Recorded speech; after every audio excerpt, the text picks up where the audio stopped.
सलाम पाकिस्तान 24 न्यूज़ के साथ मैं हूं मदीहा से। मैं हूं ज़शान बशीर। यूट्यूब पर बराह रास्त देखने के लिए सब्सक्राइब कीजिए youtube.com/24 News HD। हेडलाइंस आप जान चुके, खबरों की तफसीलात के जाने पड़ते हैं। बिलावल भुट्टो ने पंजाब में तहरीक-ए-एतमाद लाने का इंदिया दे दिया है। क्या ग्रुप बंदी की शिकार बुज़दार सरकार इस सियासी वार से बच पाएगी? पंजाब में PTI का सबसे बड़ा ग्रुप अलीम खान के पास है, जबकि चौधरी सरवर ग्रुप और जनूबी पंजाब का एंटी बुज़दार ग्रुप भी अहम है। जहांगीर तरीन के साथ भी 20 अरकान हैं, जिसकी क़यादत MNA राजा रियाज कर रहे हैं। पंजाब असम्बली अरकान की बड़ी तादाद अवामी मसाइल हल ना होने पर नाराज़ है। अब देखना यह है कि पंजाब में क्या सूरत हाल होती है। इसी बारे में बात करेंगे। सीनियर तर्जयाकार सलीम बुखारी साहब हमारे साथ मौजूद हैं। बुखारी साहब, बहुत शुक्रिया आपके वक्त का। एक जानिब पंजाब में नाराज़ अरकान भी मौजूद हैं जो कि एंटी बुज़दार ग्रुप का हिस्सा भी हैं। दूसरी जानिब अगर जहांगीर तरीन के ग्रुप की बात की जाए तो वो भी खासे नाला दिखाई देते हैं। आने वाले दिनों में आप क्या सियासी मंजरनामा देख रहे हैं पंजाब का? देखिए, जो कुछ सेंटर में हुआ है, खासतौर से जो नेशनल असेंबली में जो इंतखाब था, यूसुफ गिलानी और हफीज शेख के बीच जो मुकाबला था, उसका जो नतीजा निकला है, उसके बाद से हुकूमत जो है वो वीक विकेट पे है। और अब जिस तरह बिलावल भुट्टो जरदारी साहब ने बहुत ही इंटेलिजेंट मूव चल के पंजाब में भी उनके लिए मुसीबत खड़ी करने का फैसला किया है, तो इससे भी मेरे ख्याल से उनकी सफों में और इंतशार बढ़ेगा। इसलिए कि पंजाब एक ऐसा सूबा है जहाँ PTI के अपने अंदर 5 पावर सेंटर्स हैं, जिनमें चौधरी परवेज इलाही का ग्रुप है, जिसमें चौधरी सरवर है, जिसमें अलीम खान है, जिसमें जहांगीर तरीन है, जिसमें शाह महमूद कुरैशी है। ये सारे जो पावर बेसिस हैं, इसने पाकिस्तान तहरीक इंसाफ को पहले ही यहाँ तकसीम कर रखा है। और ये मांगे तांगे के वोटों के ऊपर चूंकि हुकूमत कायम थी, और फिर ऐसी सूरत हाल में अगर PDM की क्यादत जो है वो पंजाब में वोट ऑफ नो कॉन्फिडेंस लाने का फैसला करती है, तो इंजाम तो बहुत वाज़ेह है। मेरे ख्याल से PTI में भी किसी को इसके बारे में कोई इल्यूजन नहीं होना चाहिए। अगर ये स्मार्ट मूव अगर आती है, तो मेरा ख्याल है इससे भी PTI के लिए बचना बहुत मुश्किल होगा।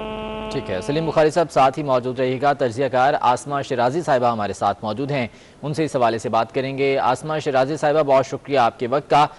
अभी अगर देखा जाए तो उस्मान बुज़दार के खिलाफ भी बहुत से लोग जो हैं पंजाब में मौजूद हैं और खासे तहफ़्फ़ुज़ात हैं उनके बुज़दार सरकार से।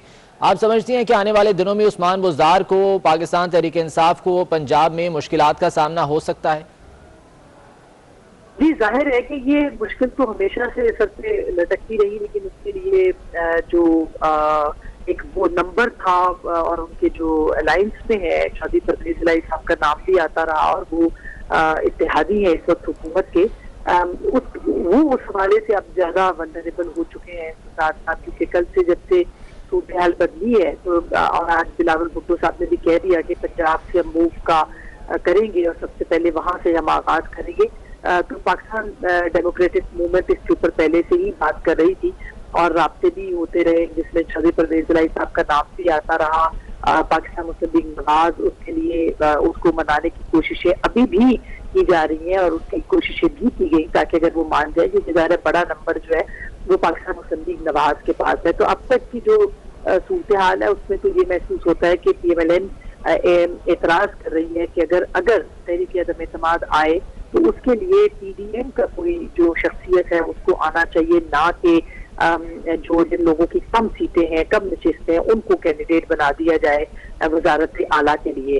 तो अब इंटरेस्टिंग होगा कि क्या PDM जो है वो कौन से कैंडिडेट को सामने रखते हुए तहरीक-ए-एतमाद जो है वो पंजाब के अंदर लेके आती है, और क्या PDM के जो कैंडिडेट हैं उनको फिर PTI के जो कैंडिडेट्स हैं या उनके जो अरकान असेंबली है उनका एक फॉरवर्ड ब्लॉक भी सपोर्ट कर सकता है। ये इंटरेस्टिंग है। लेकिन आज हिंट पहले भी बिलावल साहब ने एक दफा हिंट किया था अपनी स्पीच के दौरान, जिसमें उन्होंने कहा था कि हम तहरीक-ए-एतमाद लेके आएंगे, हम लॉन्ग मार्च करेंगे, हम पंजाब के वजीर आला के खिलाफ लेके आएंगे, हम वजीर आजम के खिलाफ लेके आएंगे। तो ये उसी तरह का आज उन्होंने इंडिया दोबारा दे दिया। मगर इसमें सबसे बड़ा जो मसला होगा PDM के प्लेटफॉर्म पे, या जो अभी भी जिसके ऊपर बात हो रही है कि अगर बुज़दार सरकार के लिए मतलूबा उनको नंबर मिल जाता है तो उसका अल्टरनेट कौन होगा? आया चौधरी परवेज इलाही साहब जो कि हुकूमत के इत्तेहादी हैं, और वो अगर इसके पास आ जाते हैं तो वफाक के अंदर भी वो गवर्नमेंट को सपोर्ट करने की पोजीशन में होंगे, नई गवर्नमेंट को, या पीडीएम को, और अगर वो नहीं होते और PMLN नहीं मानती इसके ऊपर, तो फिर कौन सा कैंडिडेट होना चाहिए कि जिसको कि वजारत आला के लिए तहरीक अदम एतमाद के बाद जो है वो खड़ा किया जाए। देखना होगा कि दोनों जानिब से क्या हिकमत अमली अपनाई जाती है। बहुत शुक्रिया। आसमा शराजी साहिबा हमारे साथ मौजूद थी, सलीम बुखारी साहब हमारे साथ मौजूद थे। सर आपका भी बहुत शुक्रिया। मरीम नवाज ने मियां नवाज शरीफ को ट्रेंड सेटर करार दे दिया। कहती हैं लंदन में बैठकर नवाज शरीफ ने ताकत के ऐवान हिला दिए। आज उन्हें कहना पड़ रहा है कि सियासत में मत घसीटें। उन्होंने कहा कि मुस्लिम लीग नून को तोड़ने वाले खुद टूट रहे हैं। नवाज शरीफ के बयानी का डंका पूरे मुल्क में बज रहा है। सेनेट इलेक्शन में पैसा नहीं, नून लीग की टिकट चली है। वो इस्लामाबाद में वर्कर्स कन्वेंशन से खिताब कर रही थी। इनका ख्याल था कि नवाज शरीफ जैसे अवामी वजीर आजम को एक झूठे इकामे पर ये उठाकर इक्तदार से बाहर फेंकेंगे तो पाकिस्तान मुस्लिम लीग नून टूट जाएगी। इस सब के बावजूद मुस्लिम लीग नून नहीं टूटी। मुस्लिम लीग नून का एक भी कारकुन, वोटर, लीडर नहीं टूटा और मुस्लिम लीग नून को तोड़ने वाले खुद टूट रहे हैं। कहते थे कि नवाज शरीफ के बयानिए का बोझ बहुत भारी है, कौन उठाएगा। नवाज शरीफ के हर कारकुन ने उस बयानिए का बोझ उठाया। शाबाश, ना सिर्फ उसका बोझ उठाया बल्कि उसकी इज्जत रखी, उसका मान रखा। और आज अल्लाह ताला के फजलो करम से नवाज शरीफ के बयानिया, आज उसका डंका पूरे पाकिस्तान में बज रहा है। बल्कि हर शख्स झोली उठाकर, पाकिस्तान के 22 करोड़ अवाम झोलियां उठाकर इमरान खान को बद्दुआएं दे रहे हैं और कह रहे हैं अल्लाह नवाज शरीफ को वापस लेकर आ। बिलावल भुट्टो का कहना है कि एक एक MNA का पता है जो हुकूमत के साथ बैठा है और हमारे साथ है। इमरान खान ने कहा है कि उन्हें एक एक नाम पता है। चैलेंज करते हैं इमरान खान इन MNAs को पार्टी से निकालें। चेयरमैन सेनेट के इलेक्शन में भी मुकाबला करेंगे। मैं जानता हूं खान साहब को नहीं पता है। मैं जानता हूं एक एक वोट का पता है, एक एक MNA का पता है।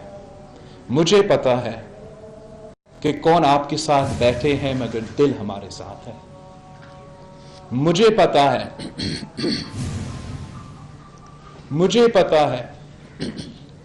कि कौन अपने ज़मीर के मुताबिक वोट दिए थे। मुझे पता है कि कौन बुग़्ज़े हफीज़ शेख में वोट दिए थे, कौन बुग़्ज़े इमरान खान में वोट दिए थे।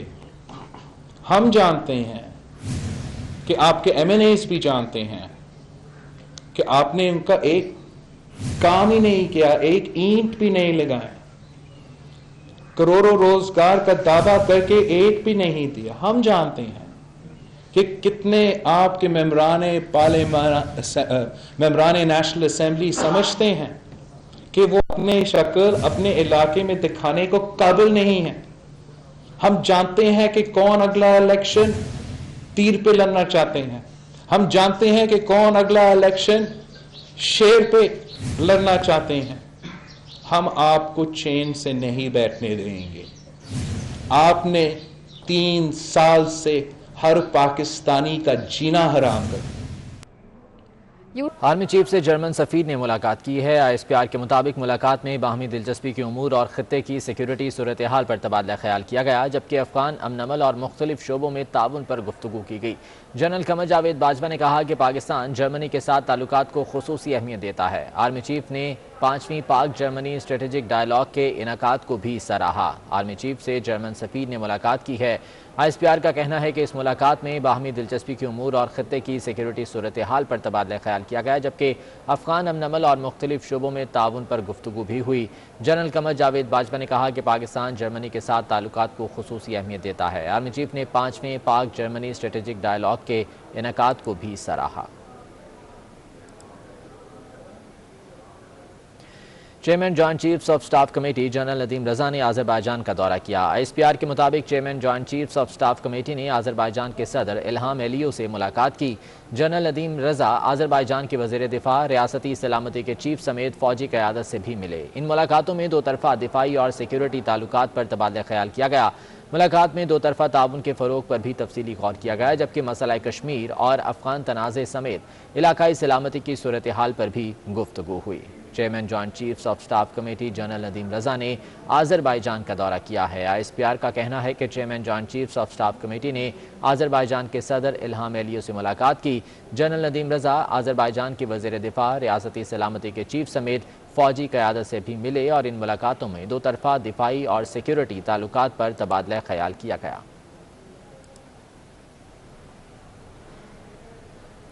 गुजरात यूनिवर्सिटी में तालिबात को जिनसी तौर पर हिरासत करने वाले लेक्चरार इमरान असलम को जुर्म साबित होने पर नौकरी से फारिग कर दिया गया। इस सिलसिले में 9 तलबा ने वाइस चांसलर को दरख्वास्तें दे रखी थीं। आपको अपडेट कर रहे हैं। गुजरात यूनिवर्सिटी में तालिबात को जिनसी तौर पर हिरासत करने वाले लेक्चरार इमरान असलम को जुर्म साबित होने पर नौकरी से फारिग कर दिया गया है। इस सिलसिले में 9 तलबा ने वाइस चांसलर को दरख्वास्तें दे रखी थीं।